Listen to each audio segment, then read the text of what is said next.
examples. In our province's capital, over in Victoria, there's Nautical Nelly's, which has been voted the best seafood slash steakhouse on Vancouver Island. And the totem pole you see here is actually inside the BC Museum, and that depicts the Sonoqua, also known as the Cannibal Woman. And she is the main crest of the Nibkish tribe.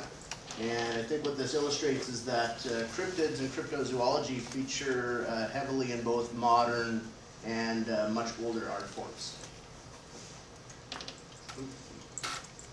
So the Sasquatch, as you know, is very common in British Columbia, and there's been sightings here in almost all areas except for really urban ones. Quachi, we saw a lot over the last couple months. He's all over downtown, and to me, he's really the main mascot of the 2010 Olympics, because the other ones, you know, Miga is supposed to be part whale, part bear, and Sumi is part thunderbird, who we discussed earlier is also a cryptid, and part bear. But Quachi is all Sasquatch, so he's very identifiable. Muck Muck, the other Olympic mascot, he's a Vancouver Island marmot, but technically he's a sidekick. So I think kids really like Quachi, and he's definitely the one who I've seen people have clipped on their backpacks in sort of a keychain form. He's very furry, he's very fuzzy, and apparently he outsold Miga at a ratio of 2 to 1. So very popular indeed. Sasquatch Provincial Park is right on the shores of Harrison Lake, and on the way up to Sasquatch Provincial Park, you actually pass this figure on the right here, which is actually at Bigfoot Campgrounds. So the community around Harrison Lake has really embraced Sasquatch, and in fact, the park used to be called Green Point Park, and it was renamed to Sasquatch Provincial Park in 1968 after numerous Sasquatch sightings in the area. Sasquatch Provincial Park is also home to beavers, mountain goats, bears, and deer. And Harrison Lake is part of the Fraser River system, which boasts sturgeon that can grow up to 800 kilograms and 8 feet in length.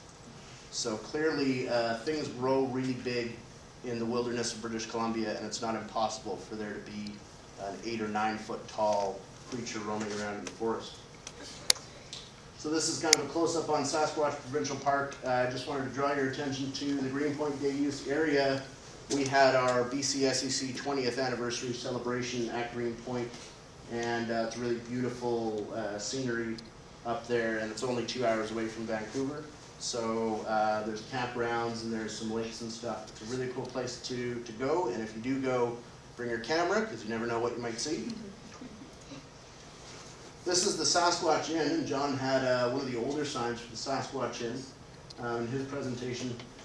It's home of the annual Sasquatch Show and Shine, which is a popular event amongst bikers in British Columbia.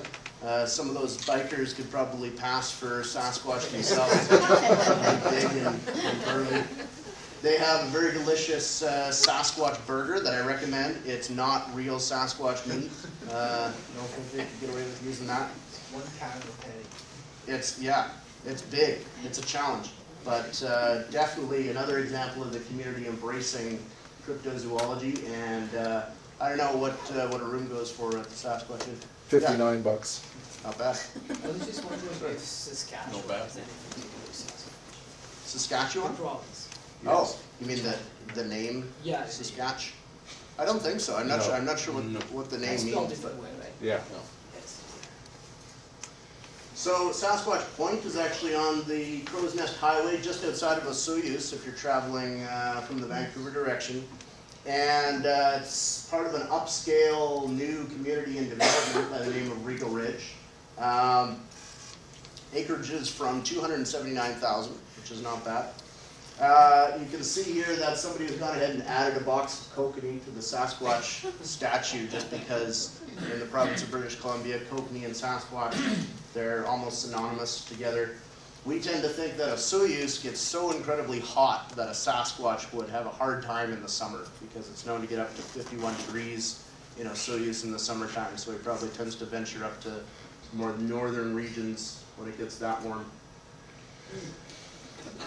The Seattle Supersonics used a mascot by the name of Squatch for a number of years. The Seattle Supersonics don't actually exist anymore, but the city of Seattle retained the image and the rights to Squatch, so they still use him at community events. I think he bears a striking resemblance to Chewbacca the Wookiee, who's seen there pitching in Boston. On the internet, you can find all sorts of crazy theories about how Wookiees in Star Wars are supposed to be a representation of Sasquatch. Not going to go there. The Colorado Avalanche, they were using Howler the Yeti as their mascot for a long time. They ditched Howler and they replaced him with a Saint Bernard. So, kind of lame, but they still have the Yeti footprint on their shoulders, and you can see the next time Vancouver plays Colorado, they still keep the Yeti footprint on their shoulder. Yep. Sasquatch Festival is coming up pretty soon, actually. A lot of people say it's in Seattle. It's actually in George, Washington, at the Gorge Amphitheater. And there's an emphasis on independent singer-songwriters at the Sasquatch Festival. Former headlines at Sasquatch include Coldplay and REM, so it's definitely a launching ground for big careers. There's 3 main stages at the Sasquatch Festival: the Sasquatch stage, the Yeti stage, and the Wookiee stage. So, once again, a bit of a parallel there. Ogopogo is almost synonymous with the Okanagan region. Here he is in Kelowna's City Park. This is probably the easiest way to have an Ogopogo sighting. If you go to Kelowna and you go to City Park, he's there waiting for you. Originally, Ogopogo was known by the name Naha'itik, or more anglicized Naitaka. It's a bit easier to say. The name Ogopogo actually came about in about 1924. There was a song by a guy named Bill Brimblecombe, and it goes a little bit like this. I'm looking for the Ogopogo, that funny little Ogopogo. His mother was an earwig, his father was a whale. I'm going to put a little bit of salt on his tail. I'm looking for the Ogopogo. So that kind of like popularized the name. Ogopogo butt burner. This is a delicious hot sauce, don't let the name fool you. It's made by Okanagan Habanero Foods based out of Vernon, British Columbia. It comes in mild hot and extra hot. I found this in a fruit stand in Karamillos, BC, one of the many roadside fruit stands, and it's actually made with oranges and a couple other fruits, habaneros, chilies, brown sugar. Very delicious on barbecue chicken. I highly recommend picking up a bottle. The Kelowna Rockets are a junior league hockey team. They were formerly the Tacoma Rockets. I think Tacoma had a bit of a rocket industry. As soon as they moved to Kelowna, they adopted the Ogopogo as their logo. And they've been using that Ogopogo logo since the year 2000. So they're a very successful team. They hosted and won the Memorial Cup, which is the junior equivalent of the Stanley Cup, in 2004. The Lake Erie Monsters are the Colorado Avalanche, who we saw earlier.